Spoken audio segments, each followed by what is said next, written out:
We don't usually celebrate prevention. We don't have candlelight ceremonies for all the people that have been vaccinated against the disease. It's not the way the world thinks.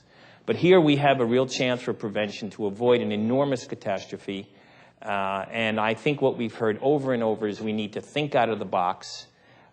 We need to think of our clients, the 6 billion people in the world, and we cannot accept business as usual. One of the lessons that we must recognize from chronic disease prevention and control is the need for multi-sectoral action. That most of the determinants which impact upon health do not reside within the health sector. I would believe that even as we focus on science and technology as very important ingredients of our response, capacity building is going to be one of the critical factors.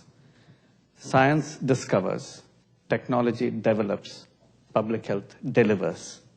So here again, we must recognize that there is a collective responsibility of the whole human family, and including the corporate sector, to look at economic activities which are far more conducive to public health, and not only plan for a coping response of an epidemic which is emerging or threatening, but a corrective response which removes some of the preconditioning causes.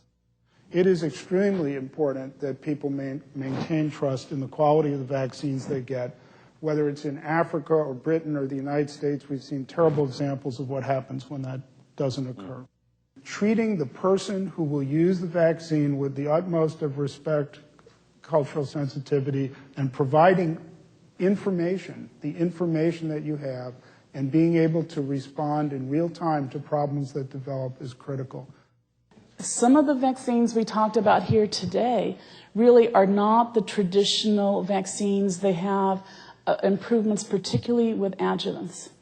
I think the hints are that this is really the first step of a transforming technology in the sense that these vaccines look like they will behave differently.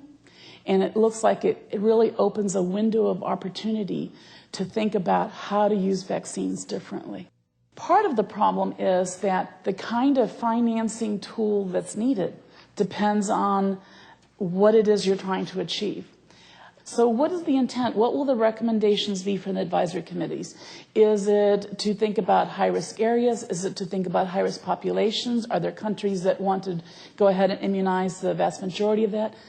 Part of what needs to be done is that it needs to be designed and tailored to what the task is. And what I think I would want to be arguing is that we need to see that the money that is already going and that is going to be committed for scaling up health workers, for scaling up training and so on, that it takes full account of the needs of pandemic flu. So we piggyback on that. A lot of what we need to do to tackle pandemic are the sort of things we need to do to tackle infection anyway. And that the more that we can build into the development of health systems routine things that reduce infection, that make the health system stronger, and therefore the better able to resist or react to the unexpected impact. When we were talking about pandemic preparedness some years ago, we were only having 50 countries with some kind of pandemic preparedness plan. And now I can tell you, 193 member states in WHO have a plan. But of course, a plan is a plan. The US plan is different from the UK and from others. So there is a big difference in the complexity and the content to the plan. But at least the awareness is there.